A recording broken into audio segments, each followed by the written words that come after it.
நம்ம சேனலில் வீடியோ போட்டோடனே உங்களுக்கு மெசேஜ் வரணும் அப்படின்னு நீங்கள் நினச்சிங்கன்னா ரைட் சைடில் இருக்கிற ரெட் கலர் சப்ஸ்கிரைப் பட்டனை ப்ரெஸ் பண்ணிக்கோங்க. அப்படியே பக்கத்தில் ஒரு பெல் சிம்பிள் வரும், அதையும் கிளிக் பண்ணிட்டீங்கன்னா உங்களுக்கு மெசேஜ் தவறாமல் வரும். சரி, வாங்க வீடியோக்குள்ளே போகலாம்.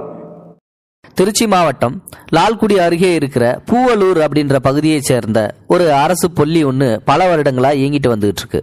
அந்த அரசு பள்ளியில 11 வருடங்களா சதீஷ்குமார் அப்படின்ற ஒரு அறிவியல் ஆசிரியர் ஒருத்தர் ஆசிரியரா பணிபுரிஞ்சிட்டு வந்துட்டு இருக்காரு.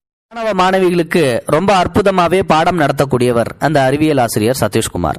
தினமும் பாத்தீங்கன்னா அவர் பாடம் எடுக்கும்போது சில கேள்விகளை கேட்கறது உண்டு. அதே போல வழக்கம் போல ஒரு நாள் பள்ளிகளுக்கு சென்று வகுப்பறையில பாடம் நடத்திட்டு இருந்திருக்காரு. பாடம் நடத்திட்டு இருக்கும்போது வழக்கம் போல கேள்வி கேட்கிறாரு. சில மாணவிகளை எழுந்து நின்று பதில் சொல்றாரு.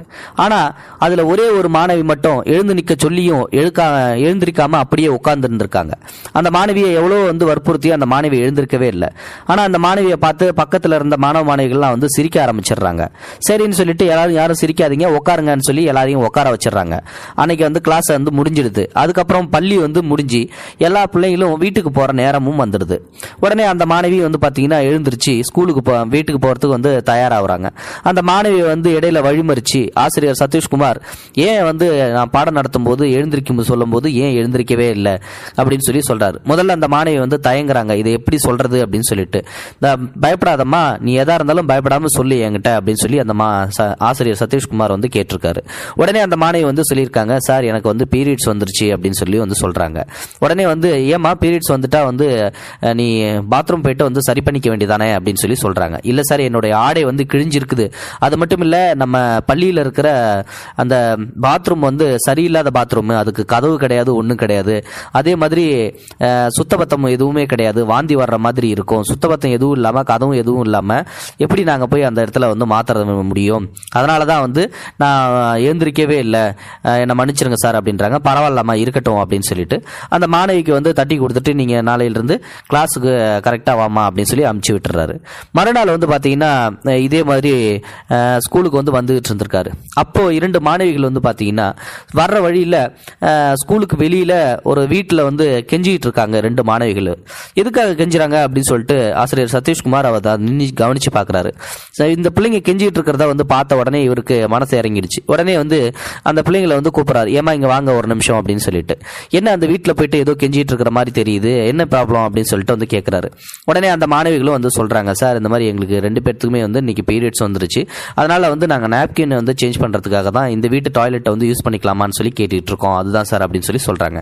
அப்பதான் பாத்தீங்கன்னா இவருக்கு ஒரு ஞாபகம் வருது. நேற்றுக்கு ஒரு பொண்ணு சொன்னிச்சுல டாய்லெட் சரியில்லை அப்படின்னு சொல்லிட்டு. அப்போ இன்னைக்கும் அதே மாதிரி தான் இந்த பிள்ளைங்களும் அதனாலதான் போயிருக்குது போல அப்படின்னு சொல்லிட்டு சொல்லிடுறாரு, கன்ஃபார்ம் பண்ணிடுறாரு.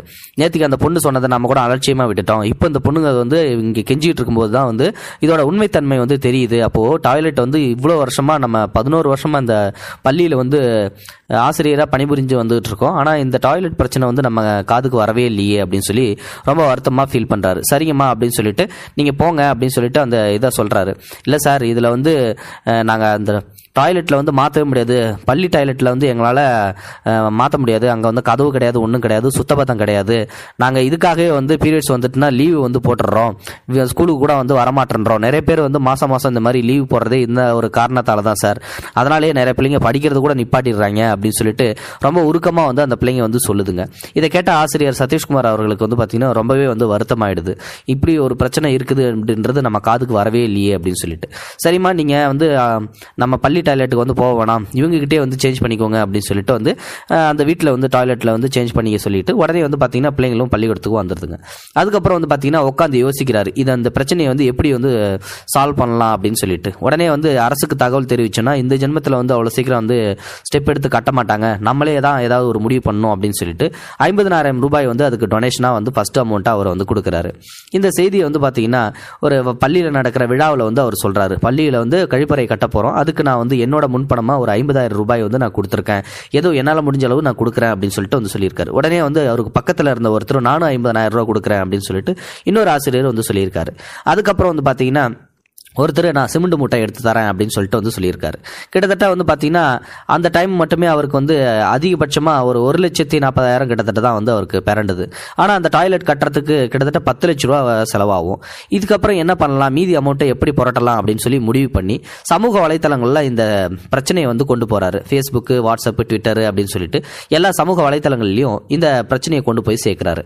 இதனால் வந்து பார்த்தீங்கன்னா அவருக்கு நிறைய பலன் கிடைக்குது. நிறைய சமூக ஆர்வலர்கள் வந்து பார்த்தீங்கன்னா அவருடைய இந்த செயலுக்கு பாராட்டு தெரிவித்ததோ மட்டும் இல்லாமல் எவ்வளவு பணம் தேவையோ அவங்களால முடிஞ்ச அளவுக்கு கொஞ்சம் கொஞ்சமாக அந்த பணத்தை சென்ட் பண்ணி விடுறாங்க. உடனே அந்த பணமும் கிடைச்சதுக்கு அப்புறம் கடந்த ஜூன் மாதம் வந்து அந்த பணியை தொடங்கி கட்டி முடிக்கிறார். இதுக்கப்புறம் வந்து பார்த்தீங்கன்னா டாய்லெட்டை வந்து கட்டி முடிச்சுட்டு மாணவிகளுக்கு வந்து 14 டாய்லெட்டும், அதே மாதிரி ஆசிரியர்களுக்கு வந்து பார்த்தீங்கன்னா ஒரு 4 டாய்லெட்டும், அப்புறம் ஊனமுற்ற முடியாதவங்க அப்படின்ற ஒரு பிள்ளைகளுக்கு வந்து பார்த்தீங்கன்னா ஒரு டாய்லெட்டும் வந்து கட்டி மொத்தம் 19 டாய்லெட் வந்து அந்த பள்ளியில் வந்து புதுசாக கட்டி அதுக்கப்புறம் அந்த டாய்லெட்டை பொதுமக்கள் முன்னிலையிலையும் ஆசிரியர்கள் முன்னிலையும் மாணவிகள் முன்னிலையும் வந்து பார்த்தீங்கன்னா ஆசிரியர் சதீஷ்குமார் அவர்கள் வந்து பார்த்தீங்கன்னா திறந்து வைக்கிறார். இந்த செய்தியானது தற்பொழுது சமூக வலைதளங்களில் வைரலாகவும் வந்துட்டு இருக்குது. ஆசிரியர் சதீஷ்குமார் அவர்கள் செய்த செயல் வந்து நம்மளுடைய நெஞ்சை வந்து உருக வச்சிருச்சு. இவரை மாதிரியான பல சமூக ஆர்வலர்கள் இன்னமும் நம்ம நாட்டில் இருக்கிறதா இருந்தால் நம்ம நாட்டில் மழையே பெய்யுது அப்படின்னு சொல்லலாம். ஆசிரியர் சதீஷ்குமார் அவர்களை பாராட்டணும்னு நினைச்சீங்கன்னா மறக்காம இந்த வீடியோக்கு ஒரு லைக் கொடுத்துக்கோங்க. இந்த வீடியோ ஷேர் பண்ணுங்க. தேங்க்யூ ஃபார் வாட்சிங். இது போன்ற செய்திகளை உடனுக்குடன் நீங்கள் தெரிந்து கொள்ள மறக்காமல் எங்களுடைய சேனலை சப்ஸ்கிரைப் செய்யவும், கூடவே பக்கத்தில் வரும் பெல் ஐக்கானையும் கிளிக் செய்யவும்.